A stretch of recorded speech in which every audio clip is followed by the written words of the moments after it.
ही गवरी आहेत. मी याला तोडून तोडून एकदम बारीक तुकडे करून याला मिक्सीमध्ये बारीक करणार, जेणेकरून त्याच्यात काही असे मोठे पार्टिकल्स राहणार नाही. हे असं बारीक होईल मिक्सर मध्ये. हा मी गवरीचेच हे टाकते आहेत गवरी, जेणेकरून हे लवकर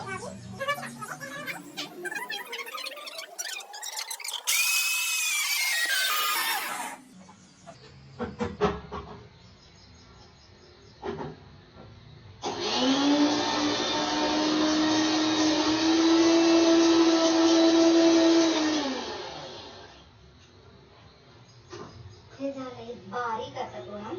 हा मी पण गवरी फर्स्ट टाइमच टाकते, नाही तर नेहमी माझी गवरी ही सासरीच असते. बट आम्ही आता पुणे शिफ्ट झालोय, तर मी एकच करते ही. सो लेट्स होप की यावेळेस उगावी. तुम्ही बघू शकता की मी हे पूर्ण जी शेणाची गवरी आहेत ती पूर्ण बारीक केली आहेत मिक्सीमध्ये, जसे मी तुम्हाला दाखवले. आणि हा आहे परड. आम्ही याला परडा म्हणतो, पण मला नाही माहिती इकडे काय म्हणतात पुण्याच्या भाषेत. बट मला असं परडं भेटलं आहेत. आता मी याच्यात गर टाकेल. सो तुम्ही बघा की मी कशी टाकते आहेत, आणि या मी तुम्हाला रिझल्ट पण दाखवते की ही कशी. तुम्ही बघू शकतात की मी फर्स्ट लेअर शेणाच्या गौरीचे टाकले आहेत, त्यावर गहू टाकलेत, आणखी परत शेणाचे गर टाकलेत आणि परत गहू टाकलेत. असे मी 2 लेअर करून घेतले आहेत. आता परत आपण याच्यावर भुसा टाकूया.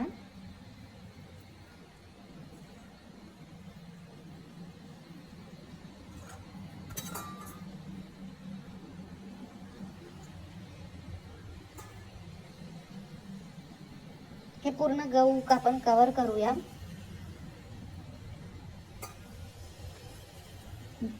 मला तर नाही वाटत, बिकॉज तर मी आज टाकते आहेत. हे 7 दिवस पूर्ण झालेत पाहिजे, मग 9 दिवस झालेत पाहिजे. बट बघूयात, नाही झालं तर मग मी रेतीची पिंड करून त्याची पूजा करणार. बट हे फक्त माझ्या आवडीसाठी टाकते मी. आता थोडंसं आपण पाणी टाकूया, जेणेकरून गहू फुलले पाहिजे आणि ते फुगून उगवले पाहिजेत. थोडी आपण पाण्याची लेअर देऊया. जास्त पाणी नाही टाकलं पाहिजे, बिकॉज पहिलाच दिवस आहेत आणि रेग्युलरली आपल्याला थोडं थोडं पाणी याला द्यावं लागेल, जेणेकरून गहू फुगावं. मी आधीच सांगितलं, गहू फुगलं की ते फुटेल, आणखी मग ती गौरी उगेल. थोडं थोडं पाणी, अगदी थेंब थेंब पाणी द्यायचं आहे.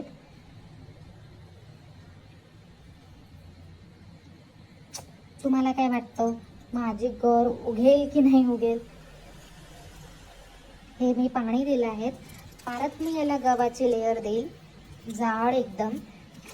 थोडी जाडच द्यायची आहे, जेणेकरून थोडं विरळच उगवली पाहिजे.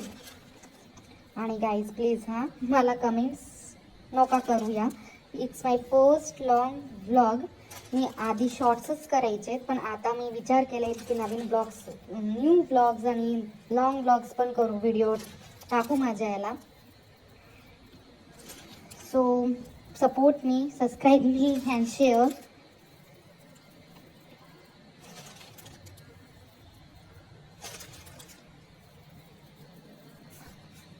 मी गव्हाची लेअर परत मी याला शेणाच्या गौरीने कव्हर करणार. असे 3 लेअर आपल्याला क्रिएट करायचे आहेत. याला आता ही लास्ट लेअर असणार आहे आपली, तर याला पूर्णपणे मला पॅक करायचं आहे आणि मला याला कव्हर अप करायचं आहे एका कोणत्या भांडीने या गंजाने, जेणेकरून याला हवा नाही लागली पाहिजे बाहेरची. सो माझ्याकडे एक मोठंसं असं जर्मनचं गंज आहेत, त्याला मी कव्हर करेल आणि थोडंसं टॅप करायचं आहे, जेणेकरून हे सर्व कव्हरअप झालं पाहिजे आणि बरोबर लेअरने झालं पाहिजे. परत मी लास्ट टाइम याला पाणी देते.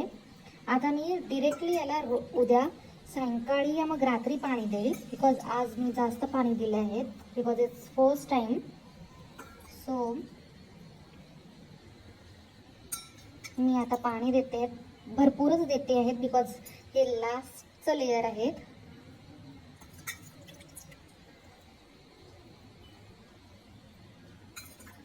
माझ्याकडे स्प्रे पण आहेत पाणी द्यायचं, बट हा मी त्याच्याने देत नाही आहेत बिकॉज त्याच्याने थोडं जास्त प्रेशर पडलं की गहू बाहेर दिसेल, म्हणून मी हातानेच देते आहेत. हे करडं थोडंसं पॅक आहेत, पण जे आमच्याकडे भेटतात विदर्भात, मी विदर्भाचे आहेत, ते एकदम विदाऊट लेअर असतं आणि छान असतं. तर आपण याला चांगलं पाणी दिलंय, पूर्ण ओलं दिसते ना तुम्हाला, हे असं पूर्ण ओलं झालं की we have to keep at least for 5 to 6 days like this. मला आता नाही वाटत की हे 7 दिवसात उगेल, बट सी की काय होतं ते, आणि नक्कीच मी तुम्हाला रिझल्ट दाखवते की याचं काय होईल आणि ही कशी उगेल. नाही उगवली तरी दाखवेल आणि उगवली तरी दाखवेल.